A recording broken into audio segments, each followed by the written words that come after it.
In 1950, tensions between the Western countries and the Soviet Union bloc, known as the Cold War, escalated with the outbreak of the Korean War. This bloody and brutal conflict resulted in the deaths of millions of North and South Koreans, as well as more than 100,000 casualties among the United Nations forces involved.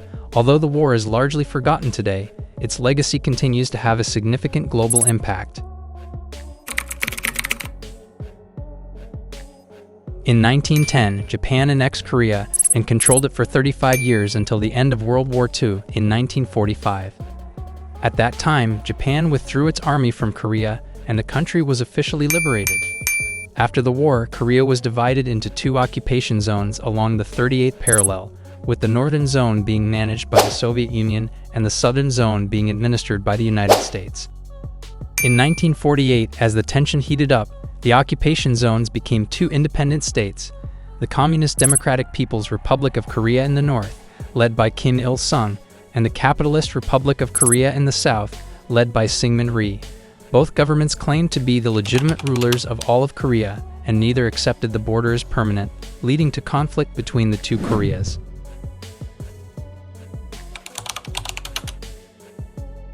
In 1949, after the Communist Party of China, CPC, led by Mao Zedong, won the Chinese Civil War against the Nationalist Party, led by Chiang Kai-shek, the CPC sought to protect China from the spread of Western influence and capitalism in the region.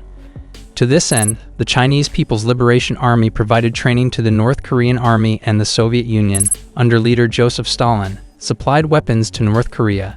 Meanwhile, the United States withdrew its forces from South Korea, leaving the Republic of Korea Army to defend the country alone. These events weakened South Korea's military and strengthened North Korea's, leading Kim Il-sung to believe he could easily invade and conquer South Korea, unifying the two halves of the peninsula into a communist state. In 1950, the Korean War began when North Korea invaded South Korea.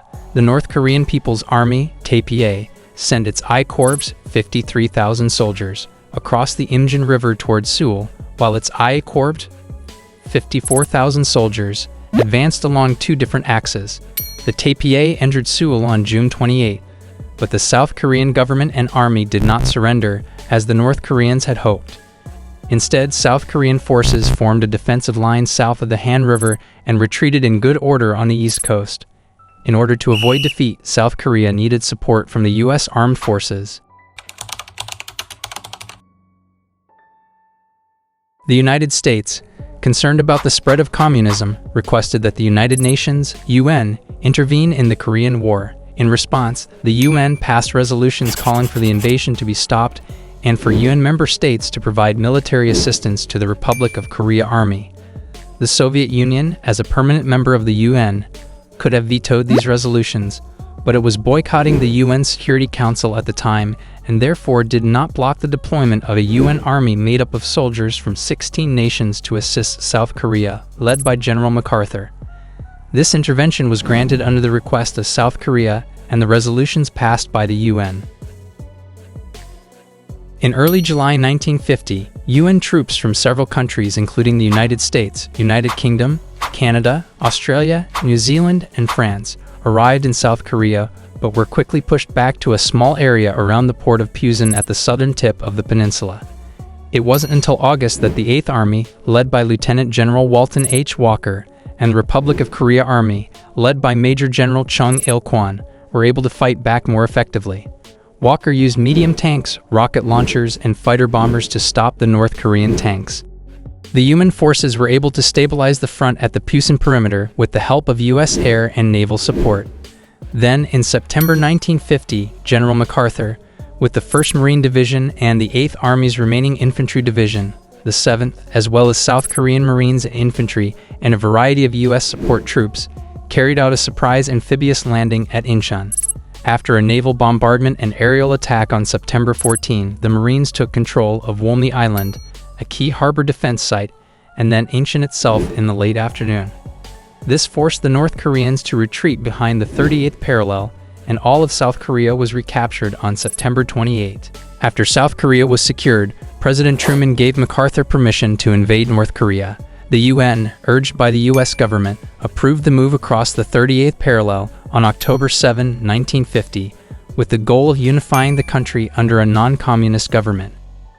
The UN forces took Pyongyang, North Korea's capital, on October 12, and subsequently the Yalu River, which ran along the border with Communist China. Seeing their communist allies in the north being defeated by capitalist forces, China deployed 250,000 troops to assist the North Koreans. The UN soldiers were forced out of North Korea with heavy losses, and Seoul was seized by Chinese and North Korean forces in January 1951.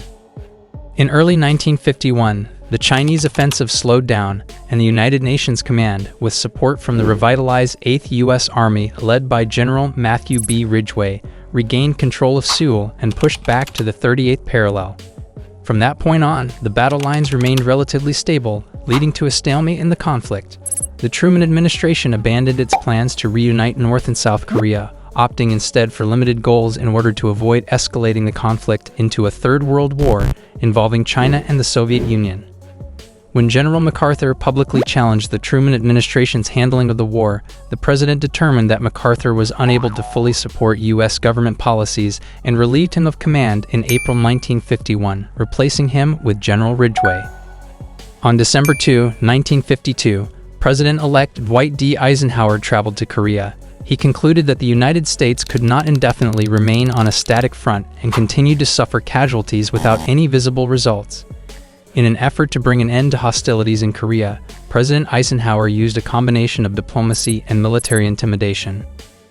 On July 27, 1953, an armistice was signed, ending organized combat operations and leaving the Korean Peninsula divided along the 38th parallel, much as it had been since the end of World War II.